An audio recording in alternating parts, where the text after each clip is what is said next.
Hey, how's it going? Good. How are you? Good. I am I'm prepared for our Halloween episode. That's what this is, Ooh. right? Oh yeah, spooky. You see, I decorated. I got Haunted Mansion behind me now. Oh Yeah, I prepared. yeah, sure you did. You're a resident spooky expert too, by the way. Yeah, it's hard to call myself an expert, but I'll take it. But before we get spooky, how are the comics this week? Well, I mean, they kind of go hand in hand. We did have some spooky with some of the comics this week, but let's start off with the Amazing Spider-Man number 77. And I'll just throw this out there right off the bat here. And I changed my mind a whole bunch before we started today, but this is going to be my pick of the week. Wow. This was one of I those weeks to me where I don't think anything really stood out, but kind of a strong lineup from top to bottom. yeah, I felt like there was no standout, but it was a good week. Like a lot of really good, you Yeah. know, and not though it was very hard to pick. Mm-hmm. Um, because I think I pretty much enjoyed every issue. So I don't know. I would agree with you on this. There's parts I loved. I definitely love the ending without getting too specific. Mm-hmm. Um, the middle Ben Riley psychoanalyst analyzation, which I feel Yeah. like maybe it was done for like newer readers who don't, but it's a little bit like like if you had 5 pages of like Peter Parker explaining that with great power comes great responsibility. It's like, yeah, it's kind of his thing. It's like this isn't adding anything, but I love the Aunt May MJ stuff in here. Mm-hmm. I loved Ben just trying to like hold on in a way that only Ben can. So yeah, I liked it. I guess the ending is where it gets going, and I was kind of just ready to be like, we had two issues of like, okay, Ben's back. Where are we going with this? And I'm kind of ready to find out where we're going with this. Yeah, that's fair. I'm definitely just really intrigued in what's going on with Beyond and like what are they really up to. There's definitely some cards they're not showing here, and I mean first of all I have to I love any comic where a doctor comes running out of a building or a room that's labeled sandwich department and he's finding out that something went wrong. I want to know what's going on behind those doors. But so there's a lot of fun stuff in here. I am intrigued by what's going on with Ben and I mean, does he not know he's a clone again? And I'm so curious to know what's going on inside his head and where this is going. Uh, and I'm glad you brought up the Aunt May, Mary Jane stuff because that kind of just slipped my mind as I was more invested in Ben and Beyond and all that. But yeah, there's some interesting stuff. Aunt May is apparently she's got some cards to play, and I'm really interested to see where that's going. I have a bad feeling. I really hope Mephisto does not get involved in this story. That might send us down a dark road here, but it could be interesting. It's always Mephisto. Always come back to Mephisto. But yeah, I agree with you too. The last few pages of this got really interesting and went a direction that I was not expecting at all, and really curious to see. I mean, I think I know who the true big bad is of this overall arc, but seems like there might be something else at play in the meantime. And yeah, so that's pretty interesting. And yeah, I know, Kyle. I can't. What do you want? I can't give up. He's everywhere. So our next issue, we've got Daredevil number 35. I'm really curious to get your thoughts on this one. I liked it, uh, to be succinct. But Yeah. Daredevil is kind of a title we've been hopping in and out of, Mm-hmm. because we pick five, and sometimes it's comics, and we're kind of getting ready for Devil's Reign here, um, and um, I think Daredevil's best when it's in its head. whether whoever Daredevil is or the villain is. And I think there's some great stuff with Elektra as Daredevil, Matt Murdock as whatever, and Bullseye, the Bullseye Prime, even Wilson Fisk and Typhoid Mary. So yeah, I enjoyed it as the setup issue it is, and I'm curious to see where it goes. I had a really hard time picking a pick of the week this week, but I think this might be it. Yeah, that's a solid pick, and I considered this one too. The one thing that kept me from choosing this was the first couple of pages. I was very action heavy. It jumps right back into where we left off with Elektra fighting a bunch of bullseyes and Typhoid Mary also fighting a bunch of bullseyes. And it was so hard to follow, especially with Typhoid Mary in like a Daredevil costume. I was like, I don't know who is talking. I don't know who I'm looking at right now. And it was really hard, just to keep track of where everything was. Once we got past that, I really liked it. And I get that might have been intentional. I mean, there's a whole bunch of bullseyes attacking New York City. It's going to be confusing. And that's sort of like letting you inside Elektra's head at that point. But it was just kind of difficult to track and follow along for me, I thought. Yeah, and I guess I just interpret differently. I thought that was like, it's supposed to kind of give you the vibe that it's crazy and hard to track. And then when you get into the theater and you have Bullseye Prime, everything kind of simplifies and, you realize what your true target is here. Yeah, and I did, from that point on, I really, really liked it. You get that classic hero-villain standoff where the villain has the hostages and the hero is trying to talk them down, but trying to keep them talking long enough to make their move. And, it's just, there was a lot of fun going on throughout that. And then, like you said, a setup for Devil's Reign, which is going to be wildly fun. I'm really looking forward to that. So that got interesting. The ending of this left me just wondering what, like that. I was just like, huh? I did not see that coming. Interesting setup. I'm not sure how that impacts things going forward. The ending reminded me of Disney's The Muppets from like 2011. Okay, I could see that. I don't want to spoil the comics, but if you read Daredevil, what number is it? 35 from the whatever year run this is, and you can connect how this is related to the Muppets with Jason Segel and Kermit the Frog. Let me know. It does not end with Bullseye being a Muppet, if that's what you're wondering. No. We'll go next to the one that I expected to be my pick of the week. And I went back and forth a few times, but this is all one of the choices. But this, to me, I'm enjoying this Moon Knight series as a whole. However, I need the overall arc to really get going now. Like, we keep getting these sort of not one shot truly, but like they're self-contained stories in these issues for the most part. Yeah. So,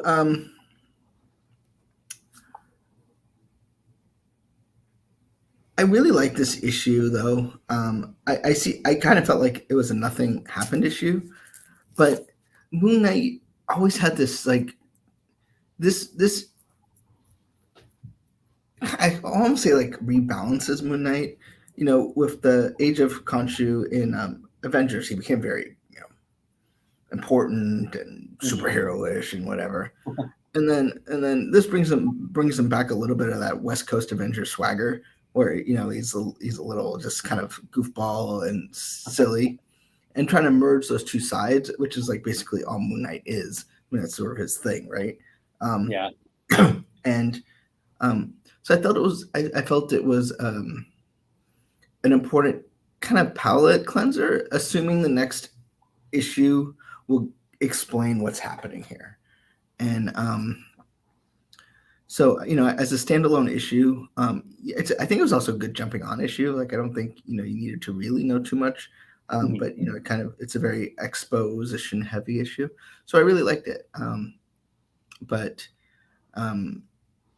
Yeah, I mean, I guess, we always talk about like there's issues where like nothing happens, and those are great sometimes, or they can go poorly.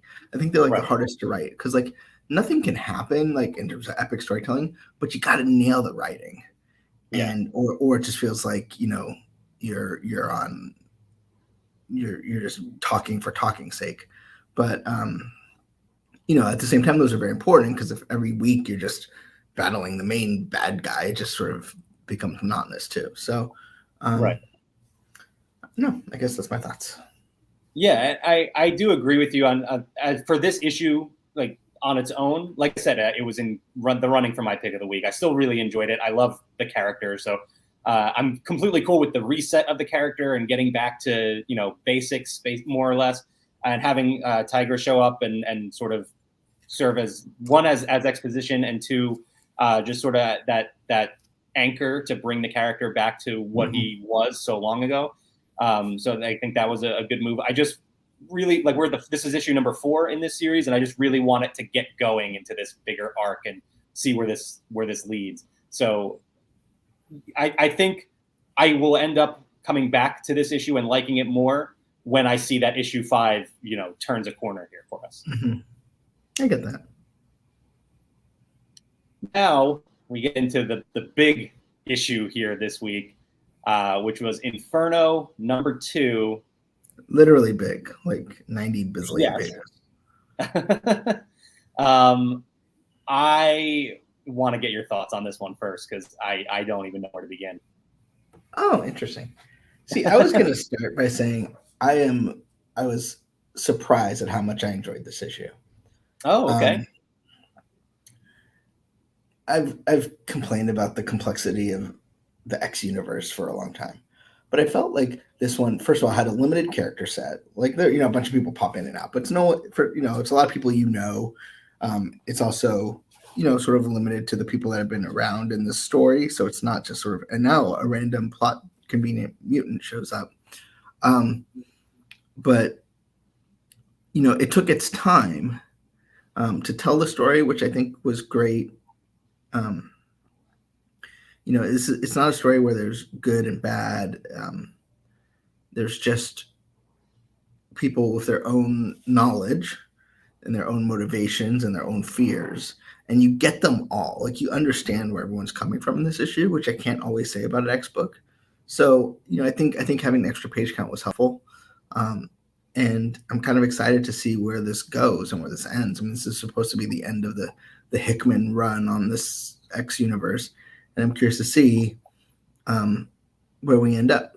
So I was pleasantly surprised. I mean, after I read it, it was actually in contention for pick of the week. Just other stuff came up that I felt was a better fit. But yeah, I don't entirely disagree, really. I mean, there was a lot of this issue that I liked. It was obviously long and probably with good reason. Like it needed to be stretched out. This is my problem with the X comics is that, I mean, you talked about Moon Knight being a good one to jump into. Like you don't need to read the previous. You need to not only read the previous Inferno issue, but also, all of Jonathan Hickman's run and probably a good 2 to 3 years of X-Men knowledge prior to that. So there's a lot of exposition that goes into this story. And, there's so much going on. This issue is entirely the politics of Krakoa. There's no action. There are no fight scenes, anything like that. And I'm not saying that's necessarily a negative. Occasionally, I really like those kind of issues. And I did like it here for the most part. It's just that you really need a lot of context going into it. So, if we were to pass this off to anyone else on the Laughing Place team, for example, they would be completely lost and just have no idea what's going on here. Yeah, but I would say first of all, we haven't read every X title since, Powers of 10. But I'm give it a little bit as the finale. I give it a little bit of leeway to, it's not intended to be a jumping on point. It's the finale. Sure. And so I haven't read, I've probably only read 1/10 of the X books that have come out since, started this whole thing. And yeah, I mean, there's some, obviously I've, Wikipedia'd some things in the past just to kind of get my understanding, but there's nothing here that I felt was complete. If you're casual, if you've been following it passively since the start, I think you'll pick up on it. I mean, it's not something where you had to read every book, but it's also not something where you got to just like, oh, let's just start with Inferno. Like that would be not making any sense. But Right. but I don't feel like you need to have read Marauders and Excalibur and even I mean, you just need to kind of have the basic tent poles that the X books have had along the way to kind of get the idea. Now, what's weird about this is it's like I feel like this is going concurrently with the trial of Magneto, and Yeah. I don't know how that's supposed to fit, but or if it's even supposed to fit, but I'm kind of curious to see where this all ends up. The Moira Taggart character is fascinating to me in this story. It's sort of like talking about an amazing superpower, but so I'm kind of curious to see where this ends because I don't think Krakoa as we have it is sustainable as like a plot device, and so I think at some point we will see what happens. Yeah, I will definitely agree that I'm interested to see where this goes. I mean, this is supposed to burn Krakoa to the ground, and right now I don't see how we're in there, but it seems like things are getting iffy between the members of the Quiet Council of Krakoa. So it's definitely getting interesting, and I'm curious to know if this issue or if this series is going to make that leap at some point from this slow moving politic driven story. Are we going to get that mutant action that we're used to seeing in X books? Our final comic of the week, our Halloween related comic. We continue the Darkhold series. This is Darkhold Blade, #1, but I don't think that numbering really matters. But I am enjoying this Darkhold series, and this one, I mean, we talked about Iron Man a couple weeks ago, I suppose, and that one was super dark and grotesque. And this one was more, I mean, it's hard to say lighthearted, but it was more fun than the Iron Man one. Yeah, I mean, it's still got that sort of, it's like the zombie land of comics. Like it's still a horror comic, but it's tongue in cheek. I enjoyed it, except I don't know that I understand it. Like I don't understand the ending. And yeah, well, maybe I'm missing something. I think the intention of this Darkhold story is that each of these characters getting their own story as they're being manipulated by the Darkhold. They're being put in like this alternate universe, and I don't think we're really going to get an ending to each of their individual stories. Whereas, instead, I think we'll get a more it'll all tie together, and then they'll bring it all together. Yeah, I view this as just a one shot that kind of there's this setup. They're all going to go on this sort of tangent story that's not consequential, but it gives them some freedom, and then they'll all come back at the end and kind of figure out how to solve this problem. But I enjoyed it. It's very different than the first one, which I think is cool. It's a neat way for storytellers to tell something different. Yeah, it does allow that creative, like I said, like a what if type of series they have going on here, which is, coincidental for what we're talking about today.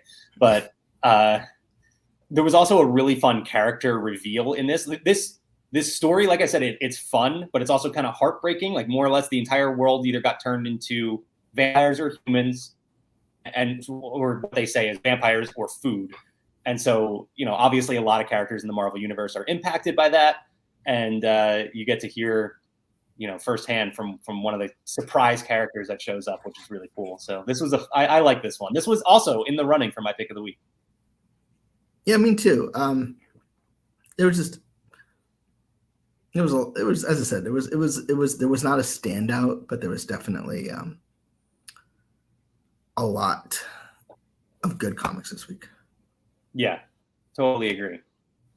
So as I teased a little bit today, we're going to be talking a little bit about What If, and not particularly the series itself, but actually the Assembled that was released on Disney Plus today. And to do that, we're going to bring in Bekah. Hi, guys. Hey, how's it going? I'm good. I'm wearing my Black Widow shirt, and then I have my little spider. So there's my Halloween contribution. So Nice. So yeah, we got another edition of Assembled on Disney Plus today, the making of What If. This one was interesting. Obviously, this is very different from previous installments because this was not a live action project. So we don't get to see the actors on set and making, bringing these characters to life and all that stuff. What did you think about this one? How did this, did this stand out above the other ones, or was it not quite what you were hoping for? Well, it's a little bit of both. I really liked it in comparison to the others, just kind of getting that, really that behind the scenes. This is how we created the show. But I was hoping for more from cast members or from the voice actors, different characters. It was actually kind of jarring though when they went from Jeffrey Wright, his voiceover as the Watcher, to seeing him in the studio or in the sound booth. Even though I know that's how it's done, it was like, wait a minute, yeah. So that threw me off for a second. I know. To me, what was interesting is like I felt like the live action ones, you get a lot of like, okay, here's how we did the stunts. Here's, I'm so excited to bring this character into this thing. Here's what we're thinking. Not that there's not kernels of fun in there, but like, it comes across as very like, I don't know if you remember the movie Surfers. Like it just like, we've seen those hundreds and hundreds of times. And by the time, what's nice about the ones that are for the Disney Plus shows is like they come out right afterwards and can give you some context.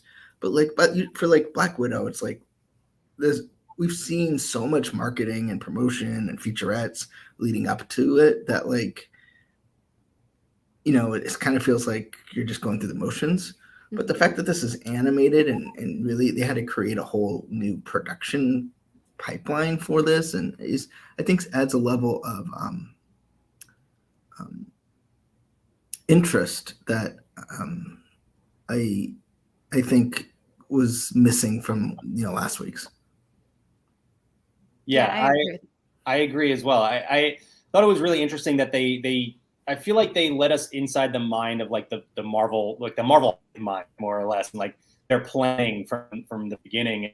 They mentioned that they were thinking about what if very early. Like they looked at the comics as like being a really fun story to tell and or fun method of storytelling, I suppose. And so I thought that was really cool that they, let us know how long they've been thinking about this sort of project, and then obviously landed on animation and Disney Plus opened the doors and stuff like that. So I thought that was really cool to get a look at. They also, like I said, obviously we're not, seeing something being shot on a set or anything like that. So instead they focus obviously a lot on the art style, the animation, everything. I thought it was really cool. They talked about the lighting for an extended period of time. And I never even like watching the show. I never even thought about it, but some of the clips they showed you like, wow, that they really did like, they use lighting as if they were actually filming something. And just like kind of tricks your mind and makes you feel like you are watching, a normal Marvel Cinematic Universe project. Well, and I think that like you're saying, normal Marvel Cinematic Universe project that contributes to the authenticity of it. Like, yeah, I don't know all of the details. What it reminds me of is when Disney first acquired Marvel. Marvel had these like terrible direct-to-video animated movies kind of in the pipeline. Some came out before, but then there were some afterwards that Disney released sort of, I feel like begrudgingly. They were pretty bad. And, animation is something, it's easy to do cheap. It's hard to do well. And, I think kudos to the Marvel Studios team to actually do, it's not like it's what we would as principles of animation, with squash and stretch. It's not that kind of animation, but they actually put a little bit more effort into making that quality, as opposed, which it's different than a direct-to-video sort of crummy 3 voice actor movie. But I think we kind of got that was so far away that I think we kind of forgot about it. but I think they deserve full credit for making good animation and good storytelling, and then out of nothing. I mean, Disney, Pixar, they had a whole long evolution. Yeah, I think the storytelling is something we expected to be really good because Marvel has a proven track record of that. But you're right, the animation. I mean, especially looking back at all the work that went into it, seeing some of the concept art and stuff like that, that really blew me away. It was really impressive what they managed to do with this series. So, Bekah, you mentioned that you wanted to see more of the actors in the booth and stuff. I totally agree. I thought we would have seen more of that too. Thought it was interesting that they mentioned that they based the character likeness on the characters themselves from the live action, but not the actor. So that's been, I can't even imagine the thought process there, because when you think of Thor, you picture Chris Hemsworth. So how do you create this character and not have it look like Chris Hemsworth, but have it look like Thor? I thought that was such an interesting way to approach that. Yeah, I actually feel like they seem so similar, and maybe that's just because it's ingrained in my head, but for almost every character except Shuri, who you saw as a child versus a teenager, Sure. I felt like they were very similar. I mean, I knew there were different voices, but at least that was for me. But yeah, understanding that that's what they were going for is the characters. Yeah. Sounds like a contractual justification to me, but well, you would think if they had the actors there to voice the characters, that would have been part of the contract, but I don't know. Just kidding. But... No, the disappointing thing about this assembled to me was that they didn't make any mention of that quote unquote lost Gamora episode. That seemed like, that was the one thing I was expecting to hear them talk about and to get some more information about exactly what went on there. And, have them tell us, from their own mouths that we are seeing that next season. That's true. Did that stand out to you guys at all? Well, I mean, I don't remember which, or I don't remember who it was, but someone said something about 10 episodes and then 9 episodes. But so I was like, oh yeah, that's right. There's the Gamora episode that we haven't seen. But other than that, yeah, there was no mention of it. And I hadn't realized it until then. It was like, oh yeah, this is, so it didn't stand out until I heard him say that. I mean, I think that, they mentioned during the junket that, they moved one episode to season 2. So, which made a lot more sense when we thought this was purely going to be an anthology. Right. But, at the last 2 episodes, kind of changed that calculus. But yeah, just felt like this was an opportunity to tease that episode and get us excited for what's to come in season 2, which I guess they more focused on Captain Carter for that purpose. But I would have liked to hear more about this Gamora episode. The last little interesting bit that I pulled from this, this assembled, was that Kevin Feige specifically says you may see that spin out, talking about obviously, the upcoming What If season 2. You may see that spin out into other mediums. And I just want to get your thoughts on what that means to you, because that prospect is really exciting to me. Well, we live in a multiverse world now, right? I mean, if they can get Sony characters into a SpiderMan movie, a Marvel Studios SpiderMan movie, then what's to say they can't bring in the Watcher or, weirdo Doctor Strange or Captain Carter? I mean, as we've talked, it's the multiverse can be used well or could be used poorly, because there's really no limits, and then when there's no limits, everything just falls apart. But I wouldn't be surprised. They've subverted our expectations a lot, and I wouldn't be surprised to see, especially in phase, the whatever you call it, the multiverse saga, or whatever we're going to call this thing.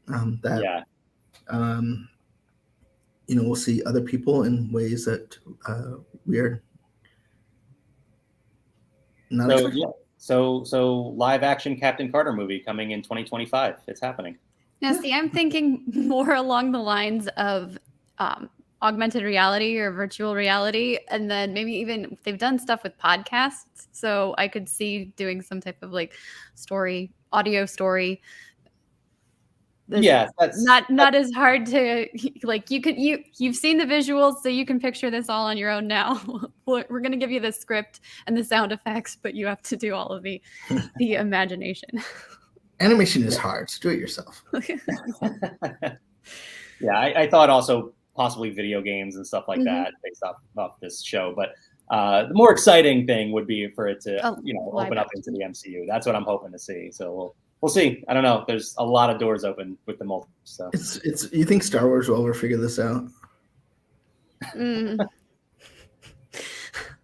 I don't know. I mean, if you look at the titles of those YouTube videos, it sounds like any day now they're gonna have new leadership, and that's been so who knows?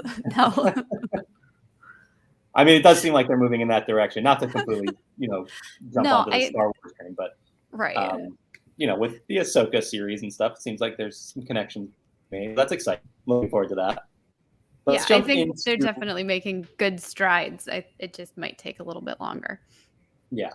Marvel's been at this now for 12 years, 13 years with this, continuous storytelling thing, whereas Star Wars has kind of been all over the place, and now they're trying to bring it into. Well, I think it's not. To me, the comics have always had what.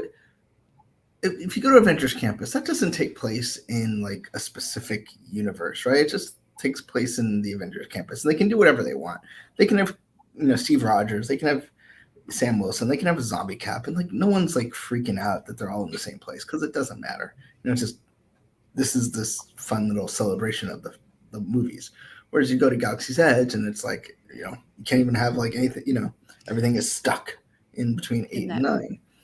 And comics obviously have always had a little bit more of a less stable relationship with continuity than Star Wars has, and for better or for worse. So, but with Star Wars, with this one true timeline stuff, where every book has to be canon, where every theme park ride has to be canon, I just worry it locks them in ways that, and I mean, I think the Lucasfilm leadership is great. I think they're doing great things. Mandalorian is fantastic. Visions was fantastic. Yeah, I didn't mean anything by that.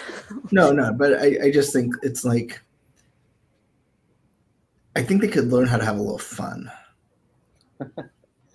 So there you go. Open up the Star Wars multiverse. Let's see it. I want different versions of Darth Vader meeting each other. Let's do it. All right, let's jump into some Marvel news here from the past week. Lucky. And yeah, first things first. I mean, Lucky with a Santa hat. I don't need any more. Like, you could have just given me this poster and I would have been ready to go for this show. I didn't need to see anything else. I would like to thank Hawkeye for being during Halloween, Bekah gets a weekly Halloween article up, a daily Halloween article up, and we'll do the same thing around the holidays. So I'd like to thank Hawkeye for being like, take care of Wednesdays for a little while so we don't have to come up with additional content. But a little peek behind the curtain here. When I put this poster story up on our homepage, the image cut off Clint Barton. So it's just Kate Bishop and Lucky. And I was like, you know what? That's perfect. We're going to leave it just like that. That's what everybody wants to see anyway. So that's what I'm most excited for, is those two new characters. Do you think this and Loki will set up the eventual Pet Avengers film?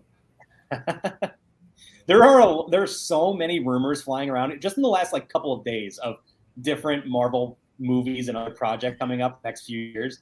Pet Avengers, I wouldn't be surprised if I see that come up on my Twitter feed sometime in the near future. So would Howard the Duck be part of that, or Goose even, or are they completely different? I would be interested to see how they would do that in the MCU, actually. I mean, I would assume it would be an animated project, but they already have so many animal-based characters. It would be interesting to see what they did with that, if they ever went down that road. I would just like to see them use an actual duck for Howard. Just and then see if they can get the Affleck duck. Put like a thought bubble. Other MCU news, we learned that Bill Murray is going to be appearing in Ant-Man and the Wasp: Quantumania. And he like gave out the information, but made us work for it. Like, didn't specifically say, I'm in Ant-Man and the Wasp: Quantumania. He said, I just wrapped up a Marvel movie. You know, I didn't want to do it, but the director, you know, kind of wooed me into it. And he's a really great guy. And I really liked his movie, Bring It On. And we're like, okay, so read and God, okay. So we had to like work our way back through it. But yeah, so Bill Murray added to this cast, working with Paul Rudd. I mean, how is this not a home run? I'm still trying to process. So you know how Paul Rudd doesn't age? Yeah. I see where this is going. Bill Murray doesn't have that problem.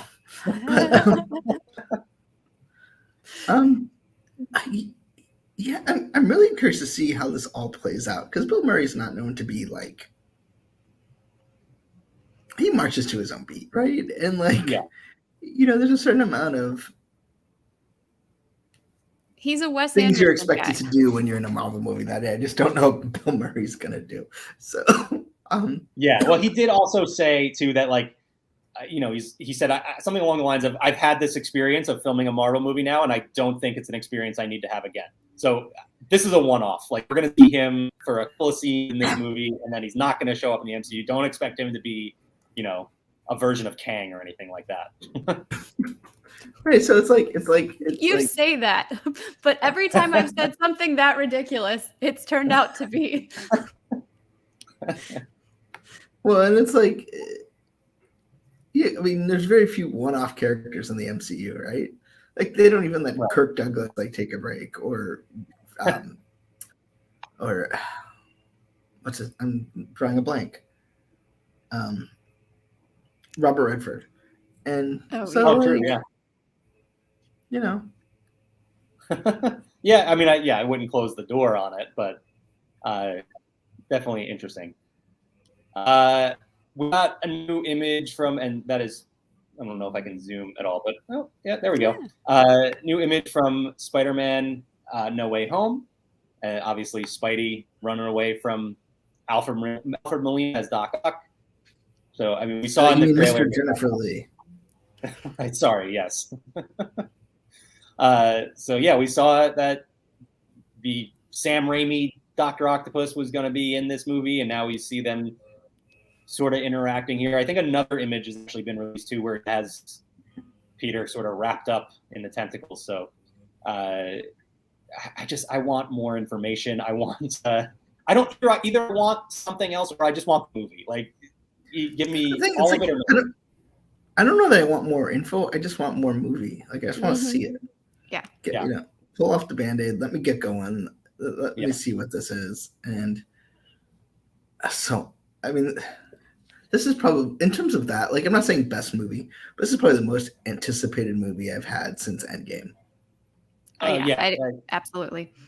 Totally agree with that. Definitely. And I think a lot of people would agree with that right now. And it's funny because it's the Sony movie, you know, it's not, but it's been billed as this huge step in the MCU. Yeah. So we also learned some exciting Disney Cruise Line news for the Disney Wish for the show Avengers Quantum Encounter, or the show, the dinner show. I don't know what we should call this. The dining experience. The dining experience. Okay, there we go. For Avengers Quantum Encounter on Disney Wish, lots of Marvel stars will be returning to reprise their roles. You got Paul Rudd, Evangeline Lilly, Anthony Mackie, Brie Larson, Kerry Condon, who's the voice of Friday, and then Ross Marquand returning to voice Ultron, which I thought was really interesting. He's the voice of Ultron in What If. So I thought that was really cool that they are bringing him back as well. Yeah, that whole, Ross Marquand as Ultron was jarring at first, and then as I've gone back and watched clips, I'm like, I'm so used to it now. So yes, I think that seems perfect that you're going to have Ultron and you're going to have that voice. This looks really cool. Ross Marquand, the executive vice president of voicing villains where they couldn't get the original actor to return. I was just gonna say that I love the idea of just anytime they can't get the original actor back, just bring Ross in and have him voice them. I can't wait to see, whenever they need Thanos again and Josh Brolin's not around and he needs to step in.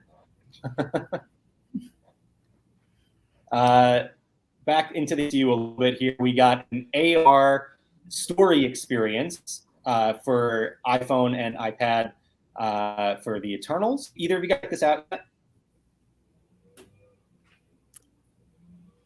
No. So I tried it yesterday. I reviewed it up on LetMePlace.com. You can check that out. It's a lot of fun. It is exactly what the title says. It's a story experience. It's not a game, no puzzle or challenge or anything like that. So, as long as you go in with the right expectations, it's really cool. It's a nice preview to the movie. If you're like me, you haven't done a lot of these AR type things before, it's a really cool experience. Like, it's so fun to just see this stuff happening all around you in your home. So I know a lot of these things have existed and people play around with them all the time. I don't very often. So just slap a Marvel logo on it and I'm going to check it out. And this one was a lot of fun. It looks really cool. Yeah, I definitely recommend checking it out before seeing the movie for sure. It's a nice, it sets the stage for what this movie is all about. And you'll go into it way better prepared than most other people if you check out that So AR it's experience. it's the homework before the test. Yeah, more or less. It's the summer reading before checking out Eternals. And speaking of Eternals, we also got the release of a couple of original soundtrack tracks from the movie, including the Eternal theme. Have you listened to these yet, or do you No. Does this count as a spoiler for you? Do you want to completely go in blind? It's not a spoiler for me. I just haven't taken the time to listen. Okay. What about you, Benji? Yeah, I mean, it's not like. Do you remember when Phantom Menace came out and one of the last tracks was the death of Qui-Gon? And you're like, oh well, okay. So they're better about that kind of stuff now. But yeah, I don't know. I don't need to tease myself with this movie anymore. So at this point, I'm kind of on radio silence until whenever I get to see it. Yeah, that's fair. Just a week to go, and then I can stop biting my tongue every day. Over the weekend had Hasbro PulseCon, and they closed the show with the Marvel panel and the big reveal here. We didn't even have a figure to show, but still, I'm so excited just off of the digital rendering for this Null figure. It was really cool. They had Donny Cates, the comic writer for Venom and Thor and King in Black, and they revealed this to him. So he didn't even know that this was coming, and he was blown away. And he actually he got emotional about the character that he created now becoming an action figure. So that was really cool to see. Can't wait. That we don't have a date or anything like that yet for this Null figure, but it looks so good. I'm so excited to see it. There were also just tons of other figures they announced as well. More of this retro line. You got Phoenix and Wolverine. You can see some of the retro packaging. They shared an image of the entire collection of those from 2021. So you got all of them right here, and then they showed off some that we're going to get in 2022 as well. Which, I mean, come on, I'm going to need this Venom. It's awesome. I didn't get the whole line because space, but I do love this. Some things are so classic. I mean, they're not accurate or anything like that, but they're just so old school action figures. They're so much fun. Right. Here is a close look at Null here, and then there's one other. I'm going to scroll through a few of other ones here, but one other set of figures that I want to talk about real quick. Don't you mean two? I guess one's. Okay, we do have the MCU one. We do have the Captain America 2-pack here with Sam Wilson and Steve Rogers, which was really cool, and then the Winter Soldier updated figure as well. But the ones that I was really excited about too were these X-Men the Animated Series figures. First of all, the packaging, the VHS box, so cool. I love that they did that. And then this Wolverine comes with the framed Jean Grey and Cyclops pictures, so you can recreate the meme. And actually, you can open up the frame and put your own picture in there, so you can have it do whatever you want. I can't wait to see people's photos of this like homemade meme now. Like, yes, what's the word? Like practical, like a real world meme. It's not just on a screen. And Wolverine, they announced, there's going to be more figures in this wave, but Jubilee is the other that they have announced so far. So really looking forward to checking out that collection. This seemed really cool. That packaging, I just want to get all of them and put them up on a shelf. Just have like the classic X-Men VHS set there. Right. And then we'll wrap up with some comic book news. We got another Infinity comic, which this trend kind of really took off in the last few weeks. Every Tuesday, they're just releasing a new Infinity comic on Marvel Unlimited. So we had spine-tingling SpiderMan this week. I haven't gotten a chance to dive into these Infinity comics yet. Ben, have you checked them out at all? Yeah, I have. I mean, they're sort of that Asian style of like, just keep kind of scrolling down. Yeah. And they run the gamut. There's not one style, sort of plot device. I mean, you go from land sharks to, horror, but it's, they're fun. It's a little, it's where in my comic appetite do I have room more, for more. Right. And so, I think I'm kind of like limited here in terms of like how many of these I can read without sacrificing what the comics that we do for the show and other things. There's just a lot. Right. Yes. But so yeah, I mean, I encourage them to experiment with them. They used to have those Infinite comics where it was like, they would have sort of effects in them. They were kind of comics, but they would do things. And yeah, these are completely different. These are just sort of like a webtoon or line comic. And I think they're designed for a different market than me. But it'll be interesting to see if they ever get like continuity-based comics where it's like, part of an event or something. But right, we'll see. Yeah, I am also just really interested in the idea of releasing new comics directly to Marvel Unlimited. I think that's really interesting. And like I said, this just came out on Tuesday. We get new issues or I guess do you call them issues? The way that it seems weird, but you get a new one every Tuesday. So I really like that idea that you're subscribing to Marvel Unlimited, and not only are you getting these issues that are hitting a month after they debut, you're also just getting brand new stuff on there. It's really cool. And speaking of brand new comics, we also have Savage Spider-Man coming in February. If anything will load from me. This is coming from writer Joe Kelly, and a spin-off of the nonstop Spider-Man series that I think we might have talked about like the first issue on here. I don't think we kept going with that one though.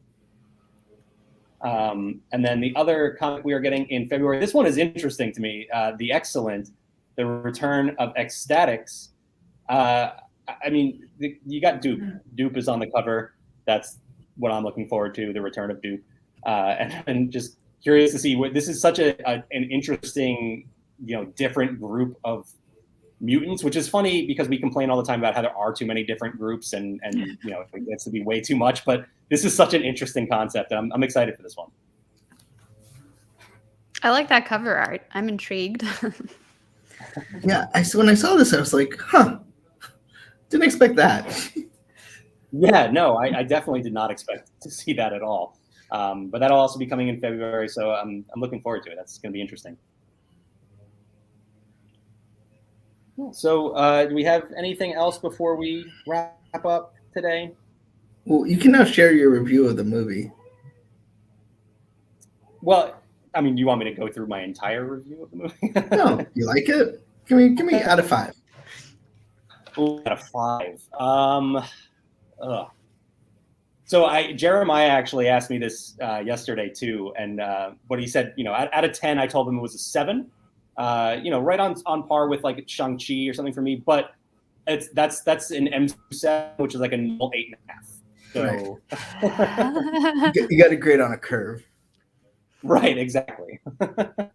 So yeah, no, it's fantastic. I am so excited to see it again. So excited to talk about it with everyone, and just fans are going to be buzzing after what they see in the last, I don't know, 20 minutes of screen time. It's fantastic. I can't wait.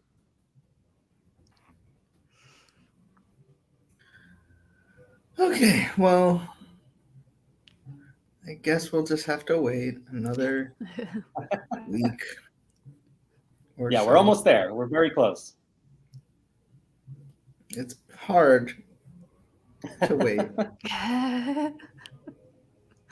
Oh goodness. You don't know. It's and it's weird because it's like it feels like it's been so long since we had Marvel content, like 3 weeks.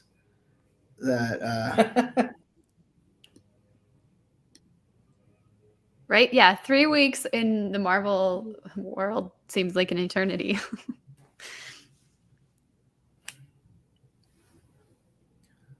Yeah, and it's funny because we went so long without anything at all, and then we've gotten so used now in the past like year and a half, or no, yeah, just about a year, of just so consistently, just every week we have something, and now we're like, you go a couple weeks and we're starting to go stir crazy here. Right. But yeah, so that'll do it for another Marvel Time. Thank you, everyone, for joining us. We will be back next week. You can check out all of the news we talked about on laughingplace.com, including the full collection of all of those Hasbro Marvel Legends series figures that were announced. There's so much more than what we talked about there. They did a lot. So, and then, of course, you can check out all of the new Marvel comics we talked about as well. And like I said, we'll be back next week. One more episode before Eternals comes out. So I do have to, restrain myself one more time. But then we'll all have seen it, and I'm really excited to be able to talk about it with you guys. Yeah, me too. Sounds good. Stay tuned all week for more fun and excitement from the wonderful worlds of Disney. And we'll see you next Wednesday. Bye, everybody. Bye.